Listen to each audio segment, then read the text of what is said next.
د افغانستان کرکټ لوبغاړو ته د نجم سیټي اخطار د جنرال مبین او نور افغانانو غبرګونونه جزئیات هم دلته وګورئ او چینل سبسکرایب کړئ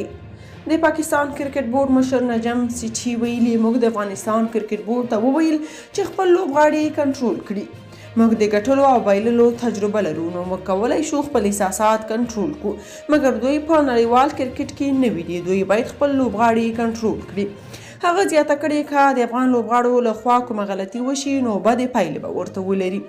اوس راځو غبرګونونو ته جنرال مبین لیکلي پاکستاني چارواکي د وروستیو کې د افغانستان او افغانانو بدنامولو ته کار ویلی نجم سیټي ته نه ده پکار چې د پاکستاني ریاست پالیسي کرکټ ته هم راوړي او هڅه دې نه کوي چې افغان لوبغاړي مخکې تر مخکې فشار لاندې راوړي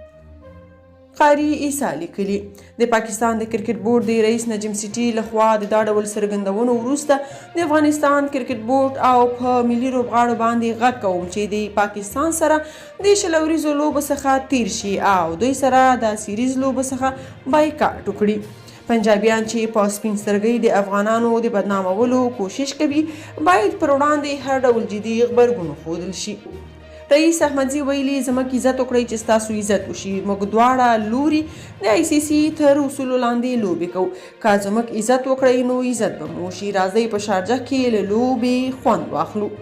بختیار ساحل لیکلي چې کرکټ خپل اصول او قواعد لري نو هیڅوک ترې سرغړونه نشي کولی د اضافي خبرو ته اړتیا نشته مسله دا ده چې مجبوریت دی او دوی د دې تجربه هم لري چې د چا له مجبوریته څنګه ګټه واخلي